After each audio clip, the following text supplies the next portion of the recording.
Welcome back to Joe Stunner Boxing. Uh, Diego Pacheco really is beginning to look the part.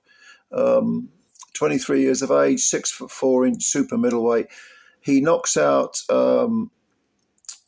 Sulecki. I can't even pronounce his first name. I don't know. I'm sorry about this. I know I'm an ignorant Englishman, but if you're Polish, please phonetically, spell it for me if you don't mind. It's Maciej. Maciej Sulecki. Okay, forgive me. Anyway, Mr. Sulecki got knocked out by Mr. Pacheco in the sixth round by a full-blooded left hook to the liver, one punch.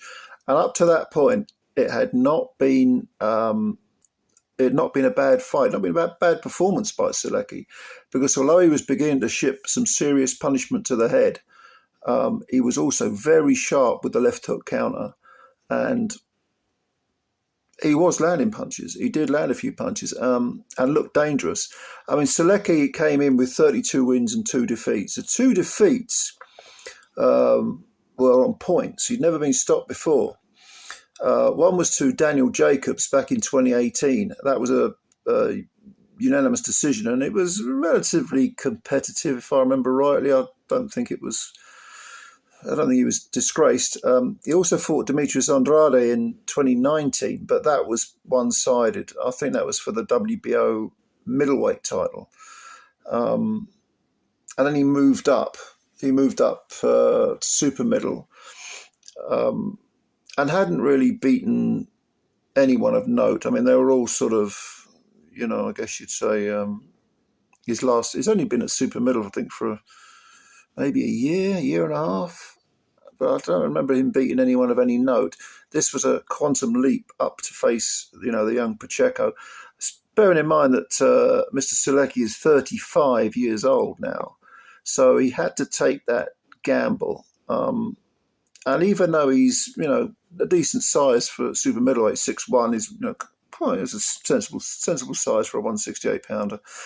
Pacheco at 6'4" kind of dwarfed him in the ring. And Pacheco isn't just about the dimensions, of course. It's about the power and the technique. The power that Pacheco has is very, very good, and his ring IQ belies his age as well, I think. I'm very impressed with Pacheco. I don't see any hurry with him. Afterwards, Eddie Hearn was saying, we're gonna go after Jaime Munguia. Munguia is a very good fighter, very experienced, another youngster, coming off a defeat to Canelo where he was floored but went the distance. Good performance. Lost the fight clearly, but will be a better fighter for that experience. And again, still a young man himself. I don't know, it's a dangerous fight for Pacheco. I mean, this was a 12-rounder for a couple of those WBC, WBO, bangles. But Munguia, I don't know about that. I mean, Hearn was interviewed afterwards saying, this would be a great fight. It would sell out the Staples Center and all. Yeah, it might, but is there any real hurry if you've got a 23-year-old prospect? I mean, okay, you don't want to hold him back at the same time. I get it. Yeah, okay, put him in with Munguia, but I would favour Munguia in that fight at the moment. And again, it could be that, Pacheco loses to Munguia, say on points or late stoppage or whatever, but he's a better fighter afterwards because he'll learn from it. And I don't have a problem with fighters losing if they're learning. I'm very, very much in the old school category. I don't think the 0 means a damn thing, really. It depends who you're fighting. It's an achievement, if you go an entire career without losing, provided you faced good people. But I'd rather see fighters take each other on, maybe lose one here and there, but come back better. I don't think a defeat or defeats, plural, necessarily defines a career. I really don't. Unless you're sort of losing all the big fights. But if you can come back and,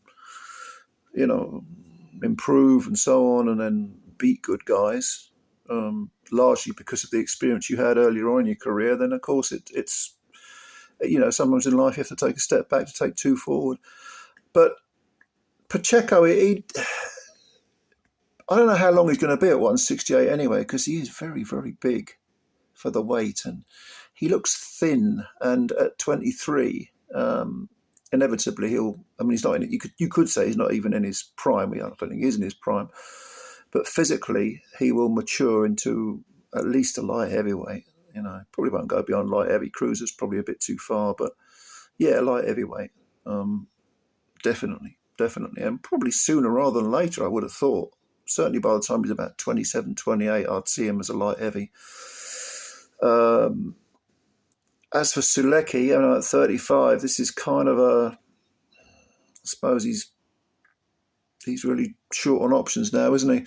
I mean, he did come out very well. I gave him the first round. He was being quite aggressive. And if you're going to fight, a guy who's rangier and has power, the thing to do is to not let him get set.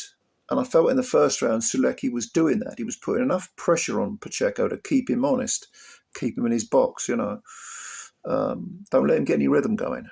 Don't let him get his jab going. He jabbed with the jabber, and Sulecki was doing that. And he was moving his feet quite well, quite fast. Second round, Pacheco, it's more even round. I thought Pacheco, 50-50, maybe Pacheco edged it. Third round, Pacheco was finding some rhythm, and you could tell that was giving Sulecki some problems. And then from then on in, when Pacheco began to let his hands go, he was clocking Sulecki. Although, like I said earlier, Sulecki was dangerous with that counter left hook. He was throwing the right hand as well that was landing. But he just has this instinct where he fires a left hook. Where if like the right hand from Pacheco was coming over, and whether it was landing or not, instinctively Sulecki was throwing the left hook back. He obviously loves the left hook.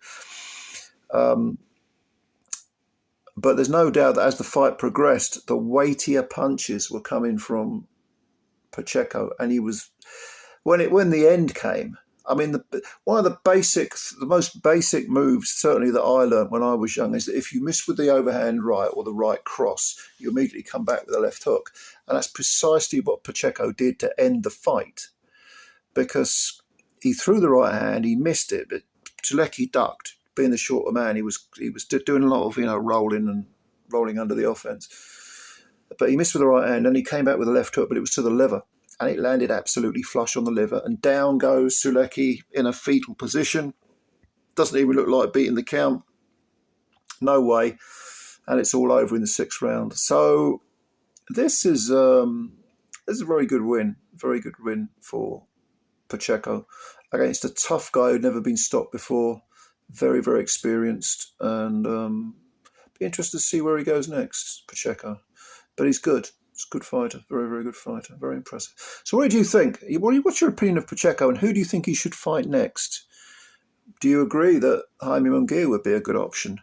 I certainly think it's too early for Canelo. I wouldn't go anywhere near Canelo yet, but I kind of see Pacheco as being the next generation after Canelo anyway. But Munguia is an option, yeah.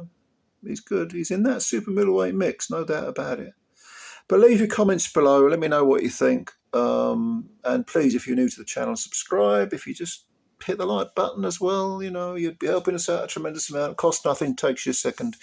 Hit the like button, hit the subscribe button, and support the channel. Spread the word about Joe Stunner Boxing. I always appreciate your time. Thanks a lot. I'm looking forward to reading what you've got to say. And bye for now.